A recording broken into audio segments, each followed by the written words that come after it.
잃어버린 물건을 다시 찾았을 때 기쁨이 있죠.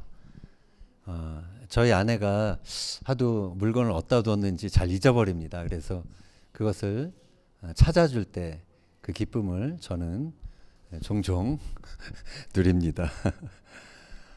오늘 본문 누가복음 15장을 보면 잃어버린 것을 다시 찾았을 때의 기쁨, 그것을 비유로 세 가지 비유가 연속적으로 나옵니다.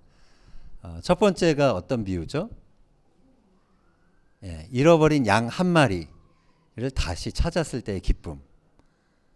두 번째는 뭐죠? 잃어버렸던 동전, 드라크마 하나를 찾았을 때의 기쁨. 세 번째가 뭐죠? 잃어버린 아들을 다시 찾았을 때의 기쁨. 이것에 대한 이야기가 누가복음 15장에 소개가 됩니다. 이 세 번째는 우리가 잘 아는 탕자의 비유라고 그렇게 알려진 이야기죠. 예수님께서 왜 이렇게 잃어버렸다 다시 찾은 것에 대한 비유를 왜 하셨을까요? 오늘은 그 이유를 함께 살펴보며 은혜를 나누고자 합니다. 누가복음 15장 1절 2절을 보면 예수님이 이 얘기를 누구를 들으라고 하셨는지 우리가 알 수가 있습니다. 누가복음 15장 1절 2절 읽겠습니다.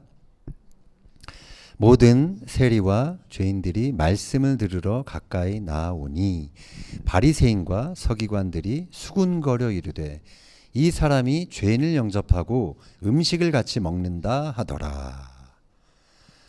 자, 예수님이 누구 들으라고 하신 말씀일까요? 네, 물론 예수님의 말씀을 죄인과 세리들이 들으러 나왔습니다. 그러나 정작 예수님이 겨냥한 대상은 그들이 아니라 바리새인과 서기관들이었다라는 거죠. 죄인들과 세리들과 함께 식사하는 것에 대해서 딴지를 걸고 있는 그들을 향해서 예수님이 들으라고 이 비유를 시작하신 것입니다.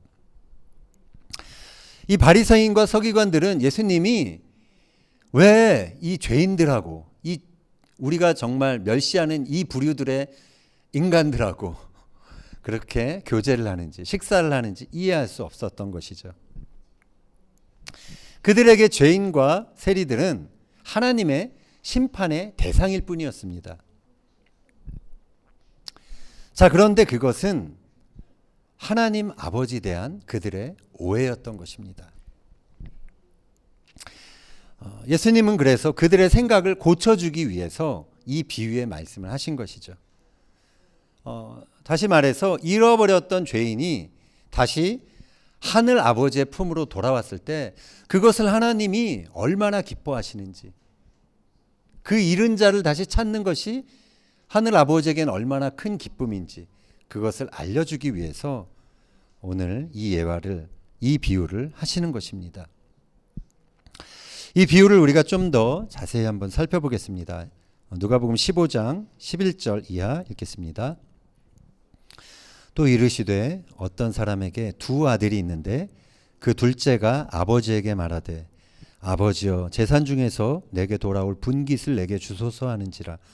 아버지가 그 살림을 각각 나눠 주었더니 그 후 며칠이 안 되어 둘째 아들이 재물을 다 모아 가지고 먼 나라에 가 거기서 허랑방탕하여 그 재산을 낭비하더니. 자, 아버지가 살아계신데 이 둘째 아들이 나에게 유산을 미리 떼어달라고 그렇게 요청을 합니다. 이제 내 삶에서 아버지는 됐고 아버지는 필요 없고 내 몫에 그 유산만 달라. 내 인생을 내가 살겠다라는 그런 의도였죠.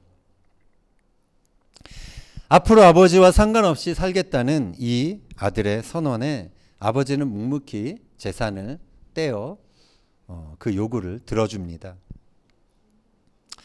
이 둘째 아들의 선택, 이 비유에 나오는 이야기지만 사실 우리들도 이러한 선택을, 이러한 요구를 하나님께 할 때가 종종 있습니다. 사탄은 매일 우리가 이 둘째 아들의 선택을 하도록 그렇게 우리를 유혹합니다. 하나님과 상관없이 살라고 속삭입니다. 너의 권리와 욕망을 따라 아버지의 품을 떠나, 그렇게 유혹합니다.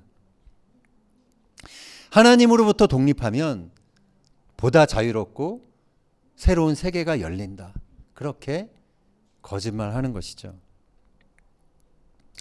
집을 떠난다는 것은 하나님의 보호와 통치를 거절하는 의미입니다. 둘째 아들은 그래서 아버지와 멀리 떨어진 먼 나라로 가게 됩니다. 거기서의 삶이 어땠을까요?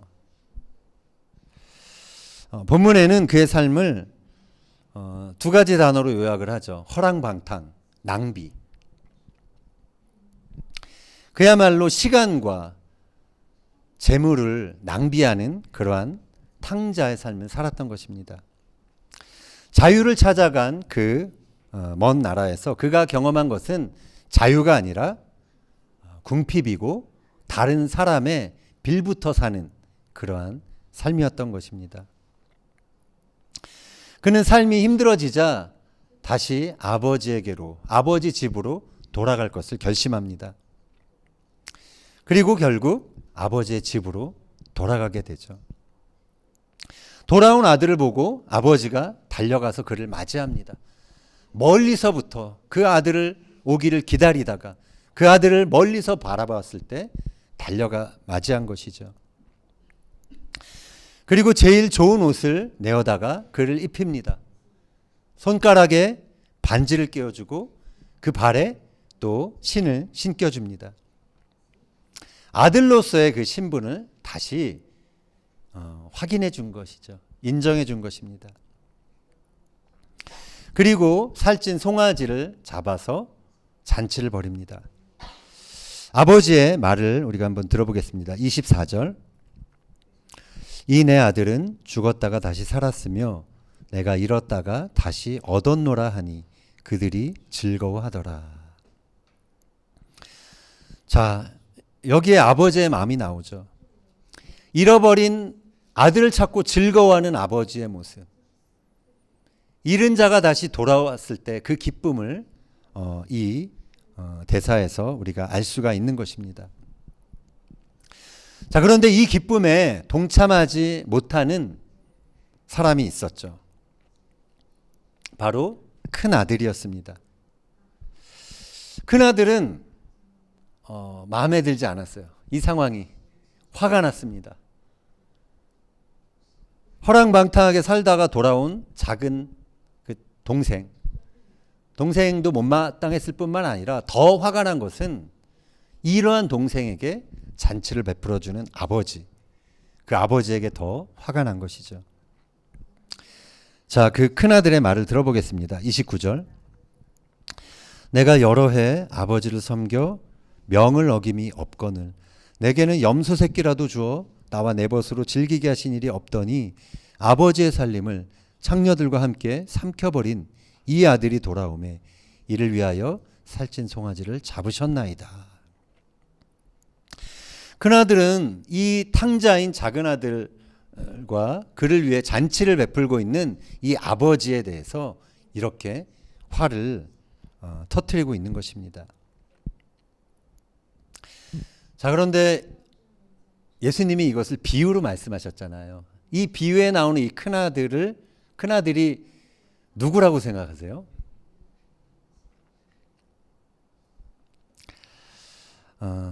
이 큰아들은 유대인을 대표하는 인물입니다. 특히 예수님께 지금 딴지를 걸고 있는 바리새인과 서기관을 가리킵니다. 율법에 매여서 그렇게 굳은 마음을 갖고 있는 이들이 큰아들과 같다라고 예수님께서 비유를 통해서 지금 말씀하고 계신 것입니다. 뭐 우리가 다 아는 것처럼 유대인은 하나님이 택한 하나님의 큰아들이었습니다. 장자였습니다.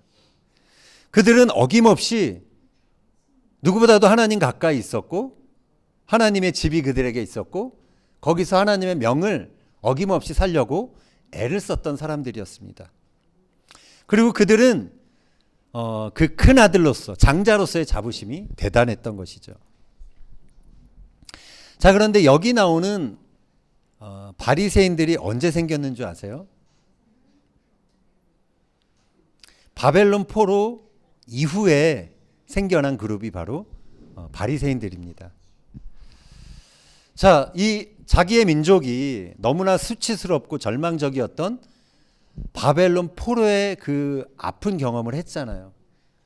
그리고 나서 돌아와서 이들이 다시는 우리가 이런 일을 겪으면 안 되겠다. 그러려면 하나님의 말씀을 철저히 지키지 않으면 안 된다. 이러한 경각심을 가지고 생겨난 그룹이 바리새인이었어요. 그래서 이들은 누구보다도 철저히 율법을 지키고자 했습니다. 그러면서 점점 율법주의자가 되어갔습니다. 율법을 잘 지키는 것과 율법주의자가 되는 것은 좀 다른 느낌입니다. 율법주의가 뭘까요? 그것은 하나님 앞에 내가 하나라도 실수하면 안 된다. 실수 없이 바로 서 있어야만 하나님이 우리를 사랑하고 그 말씀 중 하나라도 어기면 우리는 심판을 면할 수가 없다. 그러한 강박관념에 빠져 율법을 너무나 율법에 오히려 매이는 것, 그것이 바로 율법주의인 것입니다. 이 바리새인들은 자신들에게만 율법을 철저히 적용한 것이 아니었습니다. 다른 사람에게도 그들이 정한 율법의 기준들, 율법을 이렇게 지켜야 한다라는 그 장로들의 유전들을 이들은 강요하기 시작했죠. 그리고 그렇게 율법을 지키지 못하는 사람들, 그러한 삶과 거리가 먼 사람들은 죄인으로 정죄를 했던 것입니다. 그렇게 율법에 철저했던 유대인들은 오히려 이 하나님의 기쁨에 참여할 수 없었던 것입니다. 하나님의 그 마음을 알지 못했고 하나님의 구원 계획도 알지 못했던 것이죠. 그들은 죄인과 세리들, 이방인들이 하나님의 자녀, 아들, 딸들이 되는 것을 이해할 수 없었고 그것을 불쾌하게 여겼던 것입니다. 하나님이 그들을 위해 잔치를 베풀어 주시는 것, 그들에게 가락지를 끼워주고 옷을 입혀주고 살찐 송아지를 잡으면서 잔치를 베풀어 주시는 것, 그것이 못마땅했던 것이죠. 이 아버지의 기쁨에 참여하지 못하는 큰아들은 오히려 이 둘째 아들, 먼 나라에서 재산을 탕진했던 이 둘째 탕자보다도 사실은 더 아버지로부터 먼 나라에 떨어져 살았던 것입니다. 그래서 이 비유에서 정말 돌아와야 될 탕자는 사실은 둘째 아들이라기보다는 큰아들인 것입니다. 하나님 아버지의 마음과 멀리 떨어져 있던 이 큰아들, 너희가 돌아와야 한다라고 예수님이 이 비유를 통해서 말씀하고 계시는 것입니다. 여기 비유에서 아버지의 대사를 한번 보겠습니다. 31절. 아버지가 이르되 예 너는 항상 나와 함께 있으니 내 것이 다 내 것이로되 이 내 동생은 죽었다가 살아났으며 내가 잃었다가 얻었기로 우리가 즐거워하고 기뻐하는 것이 마땅하다 하니라. 아버지는 이 작은 아들, 죽은 것으로 여겼던 이 아들이 다시 살아 돌아와서 너무나 기뻤습니다. 큰아들에게도 우리가 즐거워하고 기뻐하는 것이 마땅하다라고 그렇게 설득합니다. 그런데 큰아들은 이 아버지의 기쁨에 동참하지 못하고 있습니다.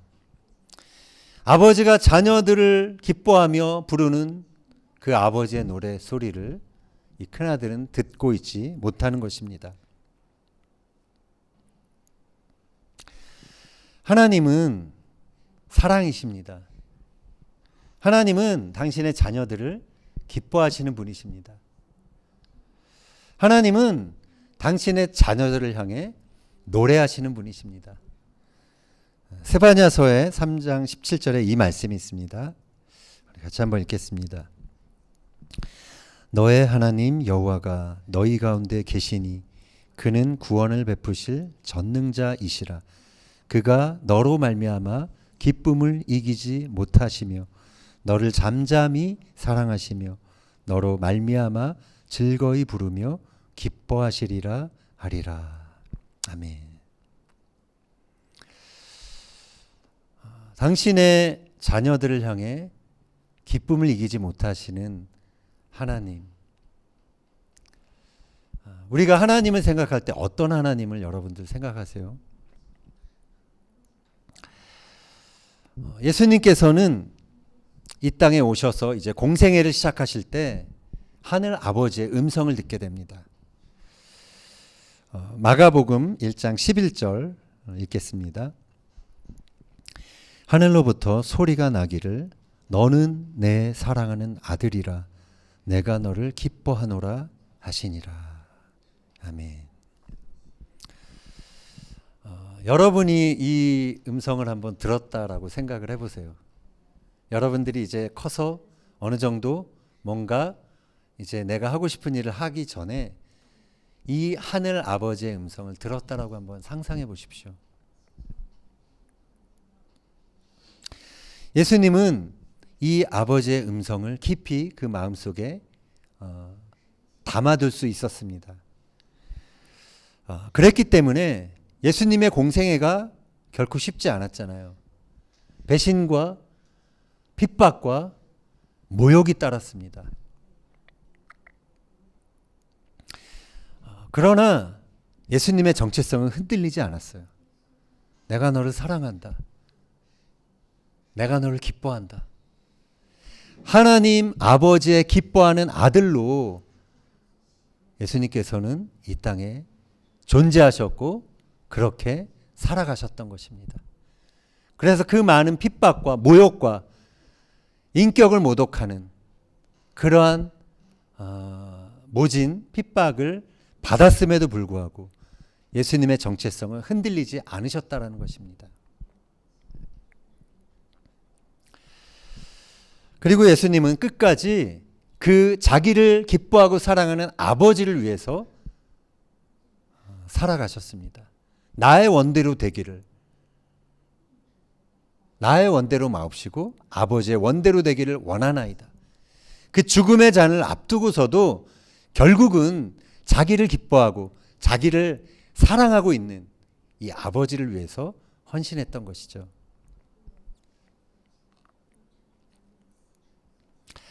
십자가를 기꺼이 지기까지 예수님은 하늘 아버지의 아들로 사셨습니다.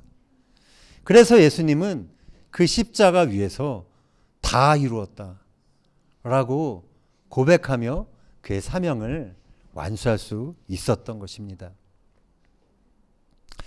우리도 마찬가지입니다. 우리를 향한 하늘 아버지의 그 사랑의 음성을 우리가 듣고 따를 때 우리는 우리의 부르심, 우리의 소명을 다 완수하는 삶을 살 수 있는 것입니다. 그 아버지의 사랑 안에 우리가 살아가는 아들과 딸들이 될 때 우리는 이 둘째 아들처럼 자신의 쾌락을 위해서 삶을 낭비하지 않게 됩니다. 자기 존재를 입증하기 위해 먼 나라에 가서 그렇게 허랑방탕하며 살지 않게 되는 것입니다.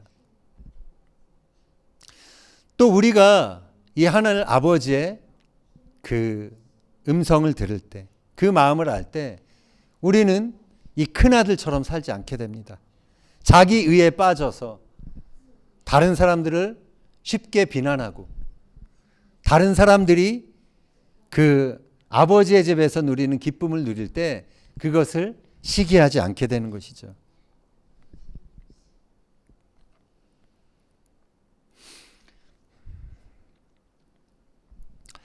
오늘날 여러분들이 이스라엘에 있기 때문에 여러분들이 유대인 친구들을 만날 기회가 있을 것입니다.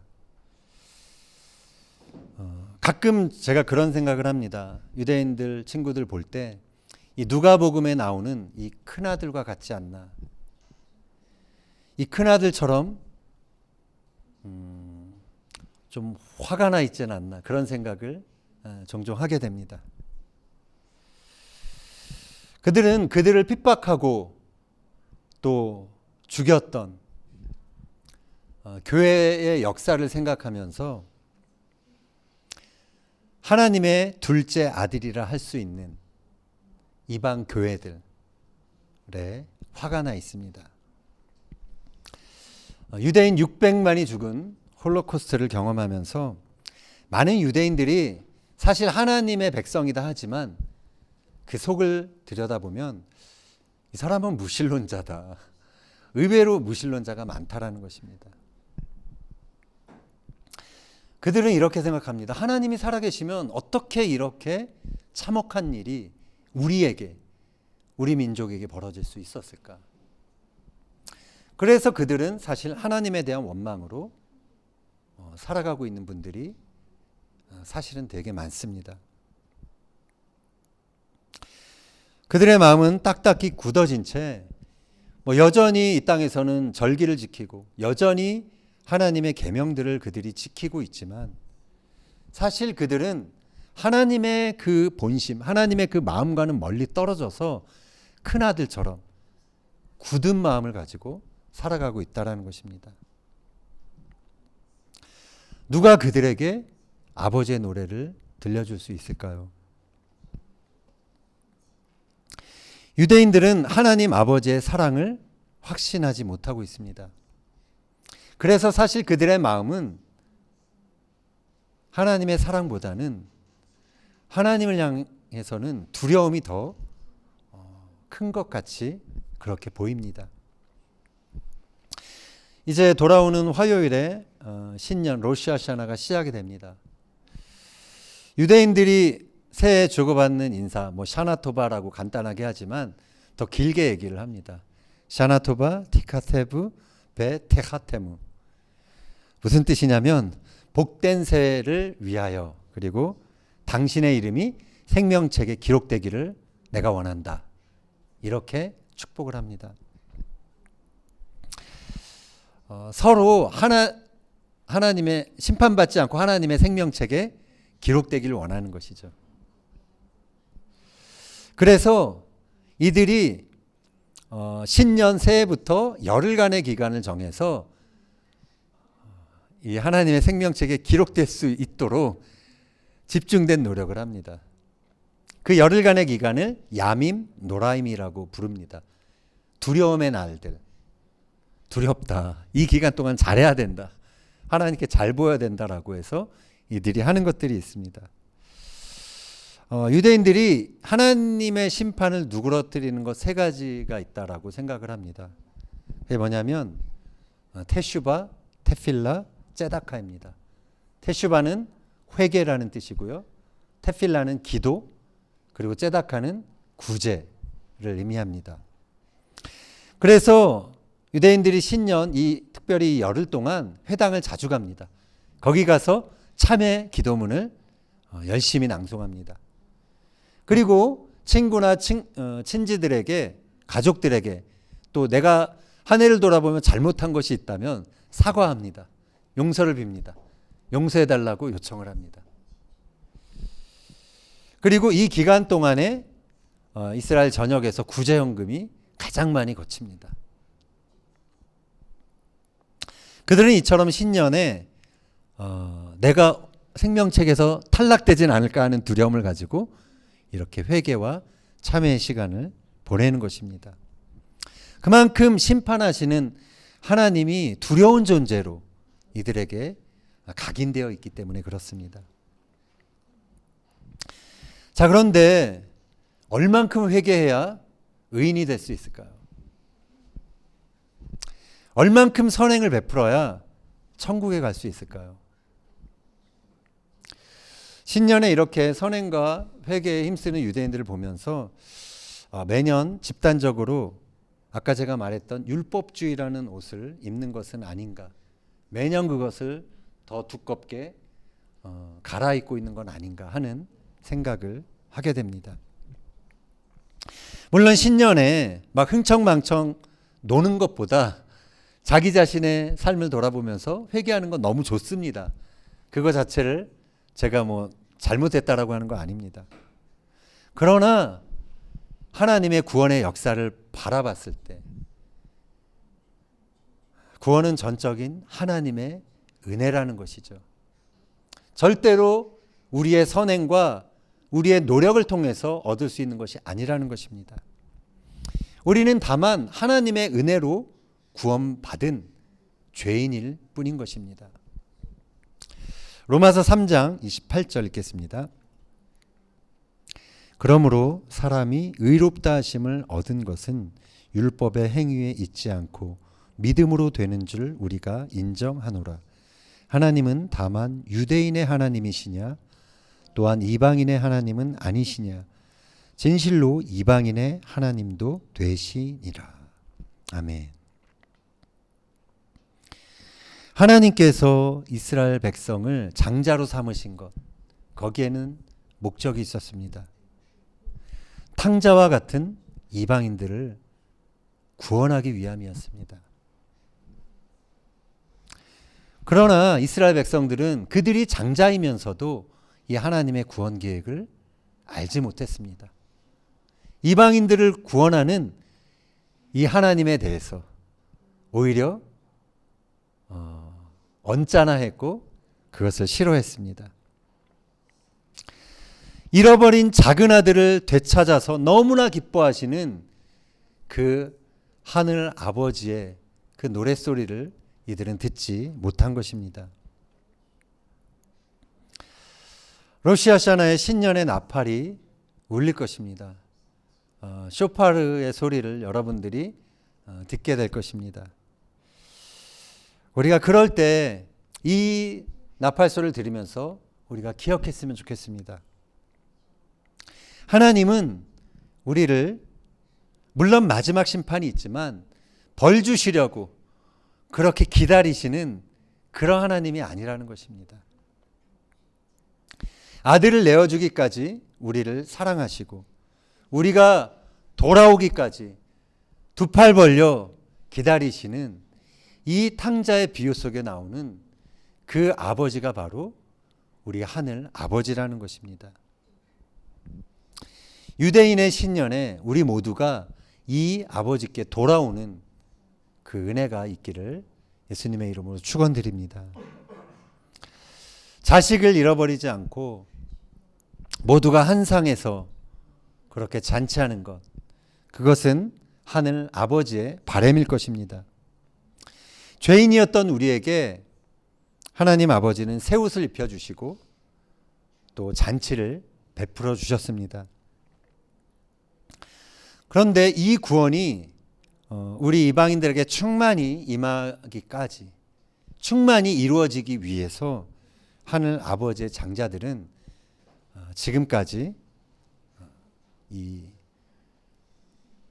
바울의 표현이죠. 지금까지 우리를 구원하기 위해 이들이 꺾이워졌고 넘어져 있는 것입니다.